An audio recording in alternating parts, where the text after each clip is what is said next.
Gilles Simeone, même si dès demain ou après-demain, le centre de tri pouvait être de nouveau accessible, il ne s'agirait que d'un sursis en quelque sorte, 2 à 3 mois de répit. Qu'allez-vous faire des 50 à 90 000 tonnes restantes au-delà de ces 3 mois ? Alors, avant de parler des 50 ou 90 000 tonnes, il faut réaffirmer quelques principes clairs. D'abord, vous le savez, la compétence en matière de déchets, elle est fractionnée entre la collectivité de Corse, qui a pour mission de mettre en place un plan stratégique, le CIVADEC, qui est chargé du traitement, les intercommunalités, la collecte et l'État, qui cofinance et qui oriente. Ceci étant, nous prenons nos responsabilités, nous disons qu'aujourd'hui, la question des déchets, elle est en Corse fondamentalement politique.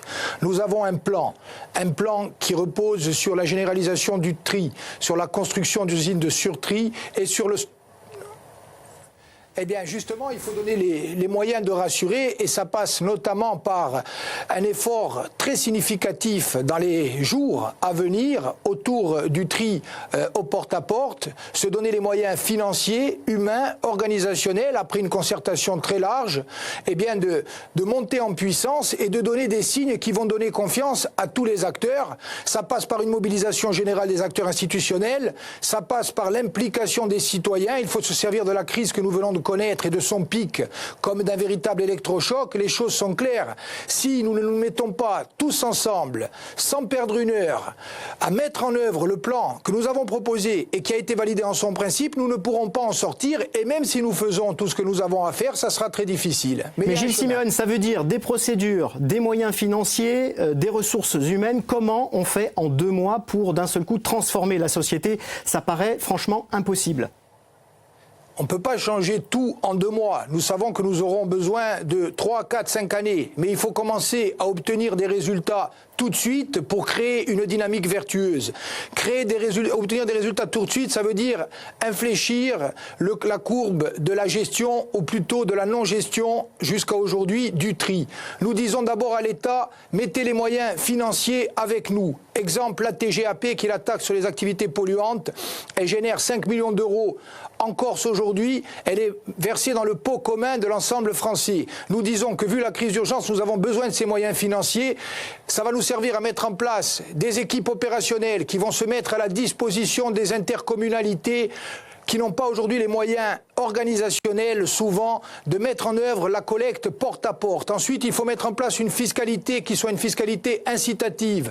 Aujourd'hui, vous avez des intercommunalités vertueuses. Je pense par exemple à l'intercommunalité de Calvi, qui est passée en quelques mois à des performances de tri, et notamment sur les biodéchets, remarquables. Vous avez une autre intercommunalité qui trie zéro. La Balagne réussisse à obtenir ces résultats, il a fallu plusieurs années.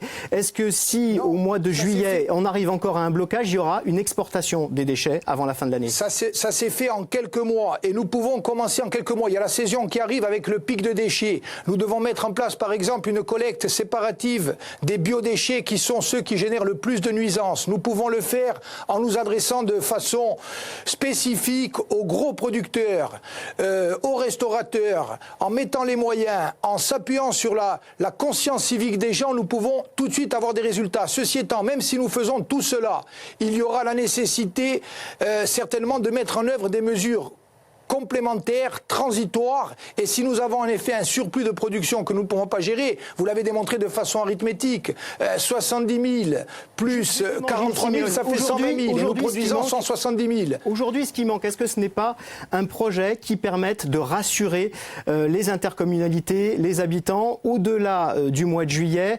Comment comptez-vous pouvoir traiter les 50 à 90 000 tonnes de déchets qui resteront? Et quoi qu'il arrive, même si on progresse énormément avec le tri, il restera des déchets ultimes. Qu'est-ce qu'on en fait dans les prochaines années? On voit de suite la polémique après Giunca, il y a aujourd'hui la polémique sur Multifa, toujours pas de solution. Non, il y a une vision d'ensemble. Premièrement, si pendant 1 année ou 2 années, il y a un surplus d'ordures qui reste dans l'incapacité d'être enfoui, il faudra prendre des décisions et notamment se tourner vers l'exportation. Mais l'exportation ne peut être qu'un pis-aller. On ne peut pas penser que la Corse, qui a vocation à être autonome dans tous les domaines, devienne exportatrice de façon structurelle de ces ordures. Je pense que c'est pas raisonnable et en plus ça aurait un coût véritablement inassumable pour les collectivités. collectivités, les intercommunalités et donc pour les citoyens. Nous devons généraliser le tri. Ça a été fait en Sardaigne. Aujourd'hui, nous trions 50 kilos en moyenne ou 60 kilos par habitant. Les Sardes, en quelques années, sont arrivés à trier 600 kilos. Vous dites aujourd'hui la population triée pour avoir moins à enfouir ? Moins enfouir, et après il restera la question, qu'est-ce qu'on fait de ces déchets qui resteront des déchets inertes, sans fermenticibles? L'exportation de façon structurelle, non. L'incinération, non, et 100 fois non pour des raisons économiques et sanitaires. Restent donc les centres de stockage dans des conditions sécurisées qui permettent également d'attendre une évolution des technologies qui permettront ensuite d'aller vers une diminution encore supplémentaire. Cette vision, nous pouvons la mettre en œuvre, nous devons la mettre en œuvre, il n'y a pas d'autre chemin sauf celui de l'échec, mais l'échec, nous ne voulons pas l'envisager. Merci Gilles Simeoni d'avoir été notre invité dans ce Corsica Zero.